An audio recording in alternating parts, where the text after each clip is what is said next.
Anda bisa mendapatkan kebahagiaan dalam aktivitas apapun sekalipun sederhana.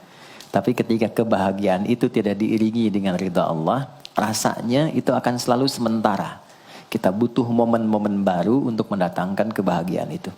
Tapi titik poin ketika Allah ridha dengan apa yang kita kerjakan, apa yang kita lakukan, maka Allah akan tanamkan satu cawan yang luas kandungannya, yang bisa menerima setiap keadaan dengan hal yang paling menyenangkan. Apapun yang kita lihat selalu nyaman. Yang kita dapati, kita ridha dengan apa yang Allah berikan. Keadaan itulah yang oleh Nabi itu diungkapkan dengan komen yang sangat simpel tapi dalam isinya. Kata Nabi, ajaban di amril mu'min. Orang beriman itu kalau benar imannya, maka kehidupan itu mengagumkan. Bila dia mendapatkan kesuksesan, dia iringi dengan kesyukuran. Sehingga sifatnya tetap proporsional. Dia sukses tapi ada keseimbangan dengan syukur. Sehingga tidak berlebihan menyalurkan kesuksesannya itu. Dan dengan sifat berlebihan itu hanya memberikan beban pada dirinya. Saya pernah sampaikan kan, di kesuksesan itu identik dengan gaya hidup. Rumus gaya di fisika itu kan selalu F1 banding lurus dengan F2. Apa yang didapat itu yang keluar. Tapi orang tidak boleh lupa bahwa F itu selalu berbanding lurus dengan P. Gaya berbanding lurus dengan tekanan, hukum Pascalnya. Semakin banyak gaya, semakin tertekan hidupnya. Itu bandingan nilai kehidupannya. Nah, jadi gaya itu diperkenankan. Karena itu bagian dari energi. W sama dengan F dikalikan S. Hukum energi kan begitu. Jadi hidup nggak mungkin kalau nggak ada energi. Tapi energi yang terbaik itu akan dihasilkan. Membawa kesuksesan kebahagiaan ketika ridha Allah tertanam. Saat dia sukses, dia bersyukur sehingga proporsional. Saat dia merasakan duka pun, dia nyaman karena punya sabar. Nah, sabar itu mahal. Di Jepang ada banjir, itu bisa minta maafnya luar biasa, tak tahan dia bunuh diri. Di kita banjir bisa berenang.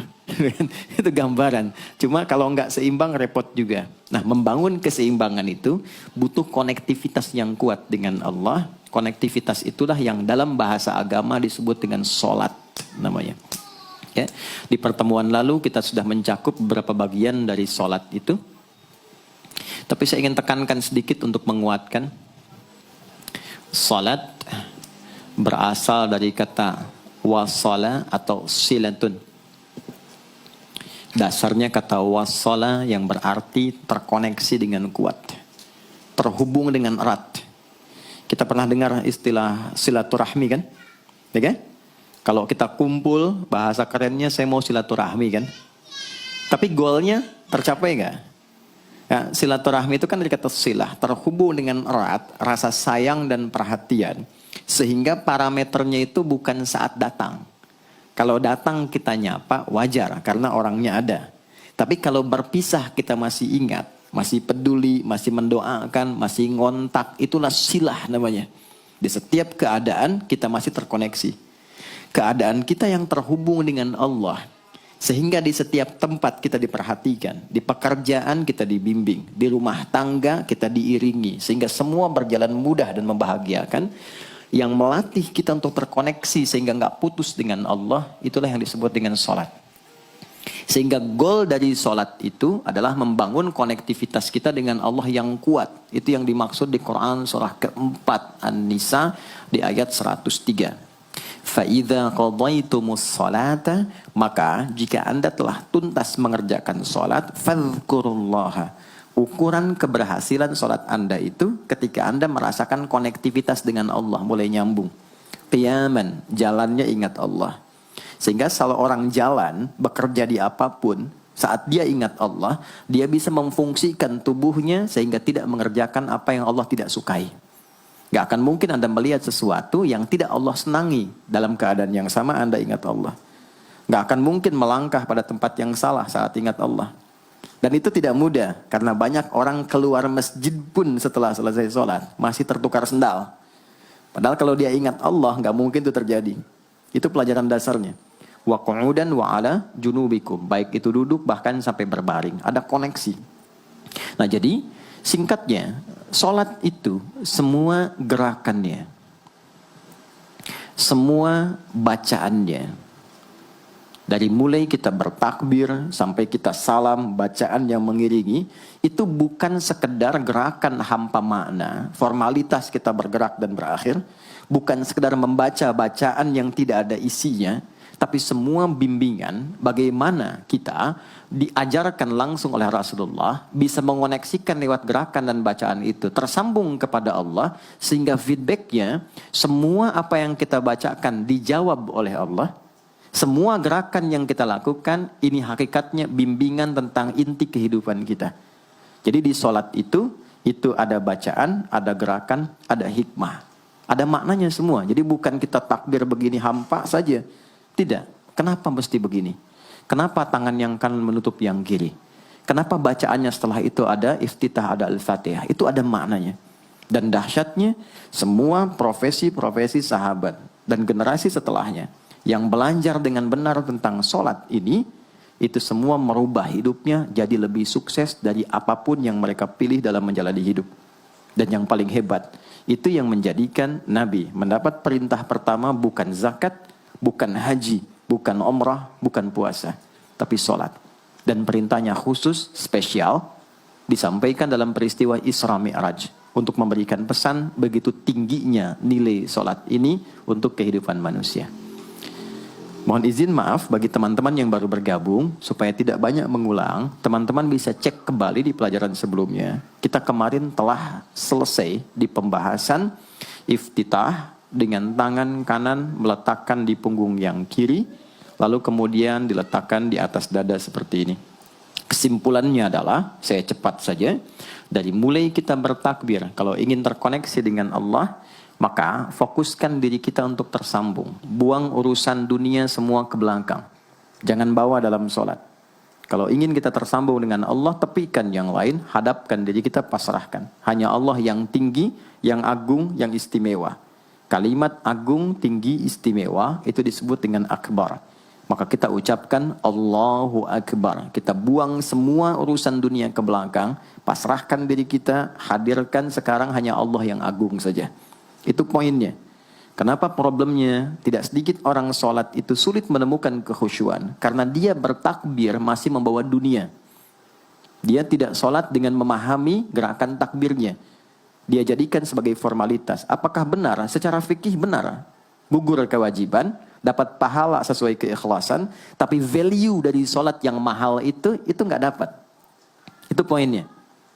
Buang semua urusan dunia. Kemudian tambatkan diri kita hanya kepada Allah. Dan uniknya kata Nabi, di fase itulah setan mulai bertugas yang mengganggu kita. Supaya kita tidak fokus untuk memahami dan melakukan apa yang kita baca dan kita gerakan. Ada setan khusus menggoda orang sholat, namanya khanzab. Nanti ada 9 jenis setan yang detil tugasnya itu berada di sekitaran kita. Mungkin satu kali Mas Baim kita belajar tentang fikih setan. Belum pernah ada kan ya? Anda kalau kesini cuma tahu jalan yang lurus, nggak tahu macetnya, nggak tahu lubangnya, sulit menghindarinya. Kebanyakan orang belajar tentang malaikat, tapi nggak belajar setannya. Sehingga nggak tahu setan apa yang sedang memprovokasi dirinya. Di Quran, malaikat disebutkan 88 kali, setan disebutkan 88 kali. Kalau kita cuma dengar motivasinya, nggak tahu provokasinya, kita nggak tahu bagaimana cara menghindari yang ini. Itu poinnya. Khanzab itu, dia menggoda orang sholat, dimulai dari takbir. Jadi kalau belum takbir, Anda bisa merasa fokus apa saja. Nggak percaya silakan. Sebelum takbir tuh bisa siap fokus. Tapi begitu Anda mulai bertakbir, di hadis riwayat Abu Daud, Allahu Akbar, fayaqulu syaitanu. Maka di sini setan mulai tugasnya untuk mengganggu orang supaya nggak dapat nilai-nilai tadi. Maka dia berkata, udhkur kadza. Kamu ingat ini ya, kamu ingat itu ya. Betapa Anda memulai dengan membuang semua urusan dunia. Tapi kalau sudah takbir, itu setan yang install. Masuk sendiri dia. Makanya kalau nggak percaya silakan nanti zuhur tuh ya. Begitu Anda takbir, itu masuk semua.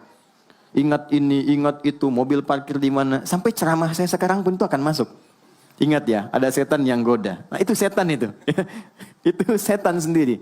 Membuat kita itu begitu lupa. Sampai lihat ujung hadisnya. Hatta la yash'ural musalli kam raka'atan yusalli. Sampai nanti akan ditemukan orang sholat. Dia tidak sadar berapa rakaat sedang menunaikan sholatnya. Nah, itu kalau Nabi sampaikan pasti terjadi. Poin. Untuk kita bisa mengatasi itu, poinnya apa? Quran surah ke-29 dulu, ayat 45. Quran surah 29, Al-Ankabut, ayat 45. Di Islam tuh uniknya begini, istimewanya. Nggak ada satupun ibadah yang hasil kreasi manusia. Semua terukur. Ini dalilnya, alasannya, landasan kita ibadah itu dari Tuhannya ini. Penjelasan contohnya ini dari Nabi. Pakemnya begini, kodifikasi ilmunya seperti ini. Sehingga terjaga sampai kapanpun.